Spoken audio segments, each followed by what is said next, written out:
Buenos dias, damas y caballeros. This is our follow-up vlog doon sa video expose ni former speaker Martin Romualdez, kung saan basically inaakusahan niya yung two branches of government, yung legislative, yung House and the Senate, and the executive. Doon lang talaga pinupuntirya niya yung expose niya, na sinasabi niya na hindi daw talaga pwede mangyari yung 2 trillion flood control anomaly kung hindi daw kasabwat ang executive. Paulit, hindi niya binanggit pangalan ni President Bongbong Marcos, pero syempre tayo mga matatalino, alam naman natin when you mention the executive, wala naman ibang head ng executive. Kasi si Sara, hindi mo naman pwede sabihin head ng executive kasi vice president siya. So when you talk about the executive, you only talk about one person, and that is the President of the Philippines. So yun lang talaga ang pinupuntirya niya na may collusion talaga.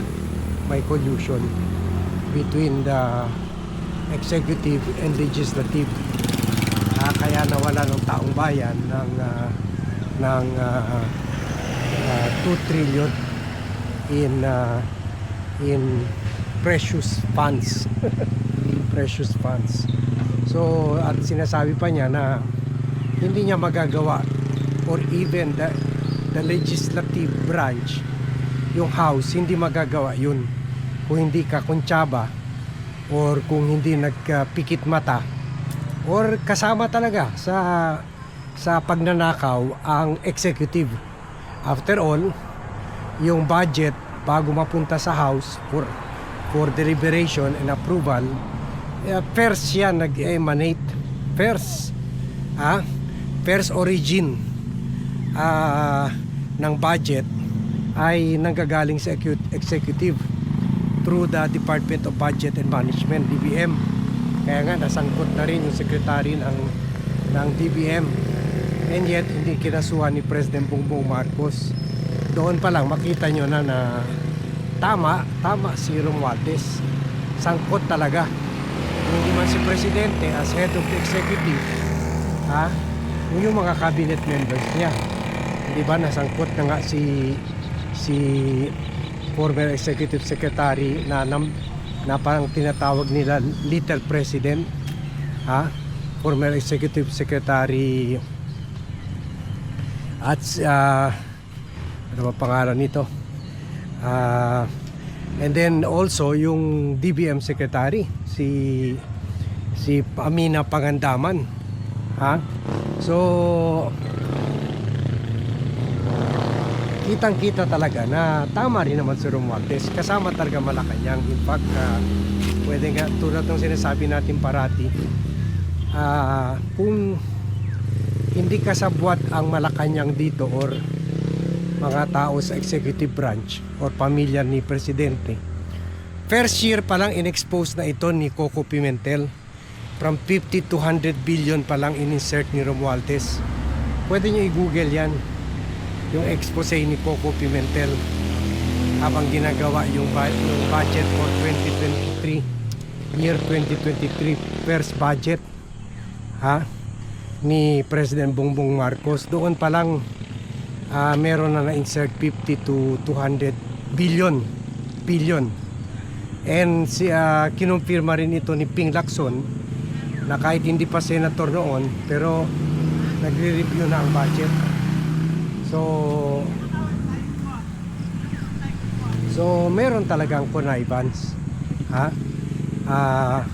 Si Lucas Bersamin pala yung executive secretary na na kick out ng Malacanang dahil involved doon siya sa katiwalian, pati si Amina Pangandaman. Pero ang question, bakit kung involved sila sa katiwalian, bakit hindi sila tinanggal sa pwesto?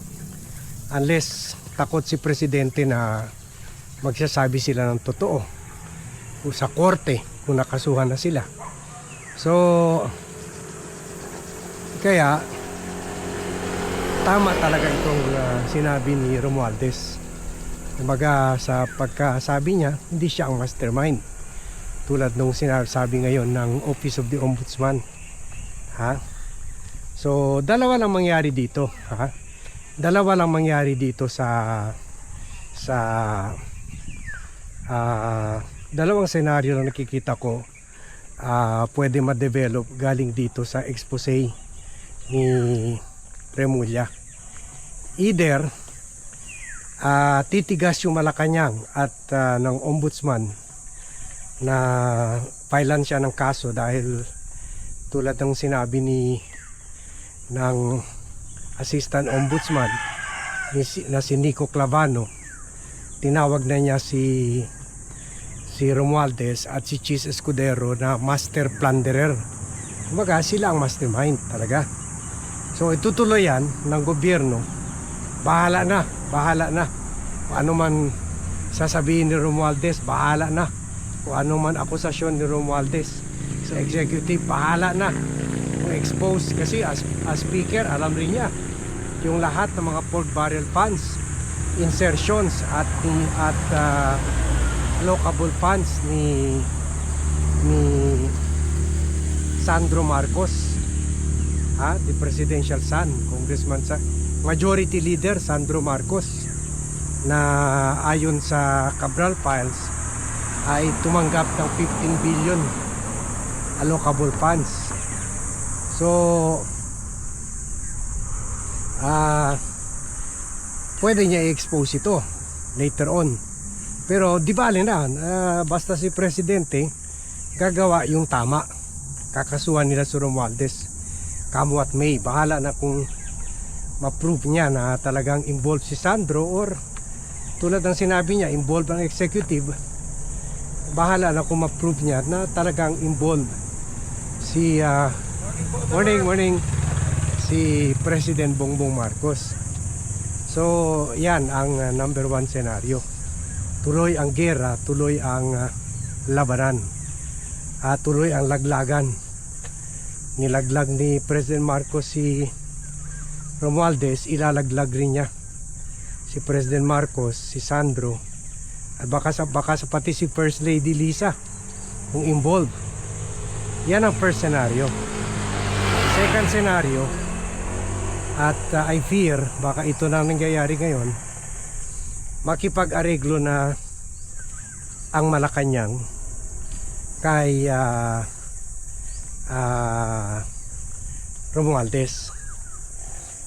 Magkikipag-areglo na either sasabihin na okay, gagawa ng report sila po na wala palang basehan, na bigla lang pala siya na inanunsyo kakasuhan ka ng plunder and conspiracy to commit plunder, wala palang basehan.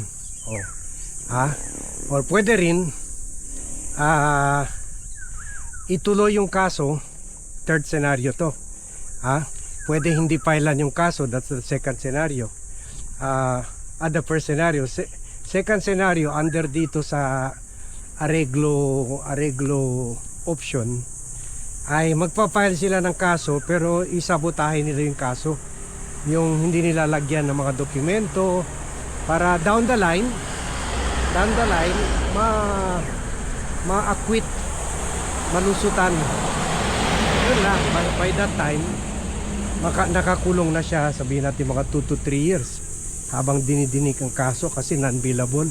Or pwede rin another option, baka hindi na siya kakasuhan ng plunder at malversation of public funds. Kakasuhan na lang siya ng violation of the anti-graft law. Siyempre magagalit yung taong bayan nun.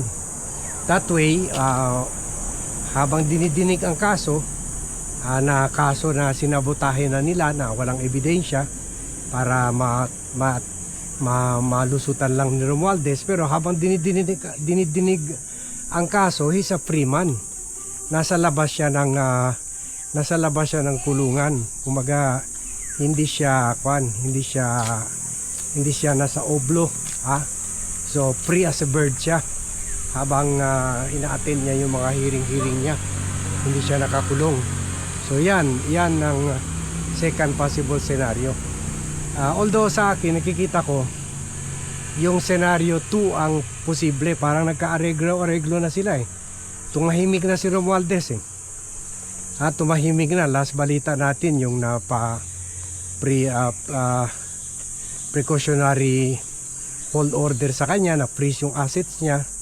Pero wala na tayo narinig, di ba? Sabi niya, isa sa publiko na niya yung affidavit niya sa ICI. So baka doon sa affidavit niya kaya hindi na rin isinapubliko yung i-on live yung session na yun, dahil baka doon pa lang idiniin na niya si President Bongbong Marcos. Baka doon pa lang minag-apan niya yung sinabi ni Saldico na meron rin 100 billion insertion si President Bongbong Marcos. O baka diniin na niya si Sandro Marcos na meron 15 billion allocable funds. So kaya dahil doon sa damaging na affidavit niya, pinatay na ni Presidente ang ICI. Kahit dapat tumagal ito ng taon-taon talaga hanggang matapos yung termino niya. Kasi 1,500 ang estimated ng ICI na sangkot dyan sa katiwalian. Pero ang kinasuhan pa lang, mga sa 10 pa lang. Sa 10 at mga nakakulong less than 10. Yung sinabi ni Presidente, in-expose niya na 15 contractor na nakakuha ng 100 billion. Out of the 15 contractor, isa lang nakakulong, sila Diskaya lang. So kumbaga nabudol-budol talaga tayo doon ng solido. Solid punch talaga yun, nabudol-budol sa atin. So yung 14 contractor ay happy na sa labas at walang kaso. Ganun talagang buhay. So wala, di ba sabi niya doon sa video niya, ilalabas niya yung affidavit niya. Obviously damaging yun. Obviously panakot yun, banta yun kay Presidente. Sige, gera tayo. Kaya nyo ba ako? So hindi nga niya tinuloy yung paglabas nun. So baka may kumausap na sa kanya sa Malacanang. Baka kuha na sila ngayon. Meron na silang special arrangement ngayon na sige, hindi na ituloy yung kaso o pailan ng mga kasong mahina sa'yo, hindi plunder kundi violation of the anti-graft law lang. Wag mo na ilabas, wag mo na ituloy yung expose mo. So yan ang kwan ngayon. Yan ang nakikita kong senaryo nangyayari ngayon. Kasi kahit tahimik na sila lahat eh. Tahimik na si Romualdez eh. At hindi niya nilabas yung affidavit na binigay daw niya sa ICI. So wala eh. Nabudol-budol na naman tayo ng mga Marcoses and Romualdez. Nagisa na naman tayo sa sarili nating mantika. So sad for our country. Thank you very much everyone for watching. Thank you very much for joining me in this vlog. Good morning to all and see you in my next vlog.